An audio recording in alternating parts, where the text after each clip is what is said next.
Hello and welcome to week 8, day 4 of our study of Jeremiah and Lamentations. We're in Jeremiah 39. We're nearly there. We've got some pretty serious events about to happen in our story. And so let's jump right in and see what God has to say through Jeremiah. Chapter 39, verse 1. In the 9th year of Zedekiah, king of Judah, in the 10th month, Nebuchadnezzar, king of Babylon, and all his army came against Jerusalem and besieged it. In the 11th year of Zedekiah, in the 4th month, the 9th day of the month, a breach was made in the city. All the princes of the king of Babylon came in and sat in the middle gate: Nergal-Sharezer, Samgar-Nebo, Sarshakim, the Rabsaris, Nergal-Sharezer, the Rabmag, and all the rest of the princes of the king of Babylon. When Zedekiah the king of Judah and all the men of war saw them, then they fled and went out of the city by night, by the way of the king's garden, through the gate between the two walls, and went out towards the Arabah. So we've got a siege of Jerusalem. These are just right now, narrative events. So it looks like a little over a year, about a year and a half, this siege lasted, and they've broken through, just as God said they would. People had a chance to surrender and live, but now it's going to be chaos. Verse 5. But the army of the Chaldeans pursued them and overtook Zedekiah in the plains of Jericho. When they had taken him, they brought him up to Nebuchadnezzar, king of Babylon, to Riblah in the land of Hamath, and he pronounced judgment on him. God said that Zedekiah would see him face to face and speak with him mouth to mouth. The actual king, King Nebuchadnezzar. Then the king of Babylon killed Zedekiah's sons in Riblah before his eyes. The king of Babylon also killed all the nobles of Judah. Moreover, they put Zedekiah's eyes out and bound him in fetters to carry him to Babylon. So the last thing he sees are the death of his sons and of his nobles. Oof, hardcore. Verse 8, the Chaldeans burned the king's house and the people's houses with fire and broke down the walls of Jerusalem. Then Nebuzaradan, the captain of the guard, carried away captive into Babylon the rest of the people who remained in the cities, the deserters also who fell away to him, and the rest of the people who remained. But Nebuzaradan, the captain of the guard, left the poor people who had nothing in the land of Judah and gave them vineyards and fields at the same time. God promised this would happen. God gave Zedekiah a chance to save the city from being burnt and save the people, but he wouldn't take it. He wouldn't surrender. That's pride getting in the way. Verse 11, now Nebuchadnezzar, king of Babylon. Oh, by the way, I find it interesting that God leaves the poor there and they get more wealth than they've ever had in their life. They get vineyards ready.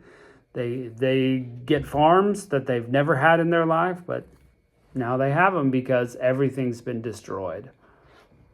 Now Nebuchadnezzar, king of Babylon, commanded Nebuzaradan, the captain of the guard, concerning Jeremiah, saying, take him and take care of him. Do him no harm, but do to him even as he tells you. So God even takes care of his prophet who's been giving the message. He's been beaten. He's been imprisoned. He's been butting heads with everybody important. He's been giving them the word and nothing's happening. God says, let me show you, Jeremiah, how powerful I am. Is that it doesn't matter if we're in Israel or in Babylon. I am king. I am God. I can take care of you even there through foreign kings. And that's exactly what happens. So Nebuzaradan, the captain of the guard, Nebuchadnezzar, Rabsaris, the Nergal-Sharezer, Rabmag, and all the chief officers of the king of Babylon sent and took Jeremiah out of the court of the guard and committed him to Gedaliah, the son of Ahikam, the son of Shaphan, that he should bring him home. So he lived among the people. So Jeremiah lives through it. It's great. Now Yahweh's word came to Jeremiah while he was shut up in the court of the guard, saying, go and speak to Ebed-melech, the Ethiopian, saying, Yahweh, God of armies, the God of Israel, says, behold, I will bring my words on this city for evil and not for good, and they will be accomplished before you in that day. But I will deliver you in that day, says Yahweh. And you will not be given into the hand of the men of whom you are afraid, for I will surely save you. You won't fall by the sword, but you will escape with your life. because you put your trust in me, says Yahweh. Amazing. God actually told him ahead of time before this happened. So again, kind of out of order, but in storytelling, sometimes you tell things that happened before, you tell them later. This is exactly what happened. God's word comes true.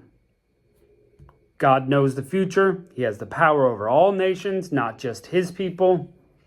And he saves Jeremiah. Now, let's be clear. In the history of people serving God, it doesn't always go this way. Sometimes people who are great followers of God are killed. I mean, that's just how it goes sometimes. But God chose to save Jeremiah this time and show him that he loves him and wants to take care of him. Not that he doesn't love those people that were taking the message of God and were killed. Missionaries and other, what about the apostles? The 12 disciples were all killed for their faith, except Judas, who killed himself. They had notoriously died for their faith.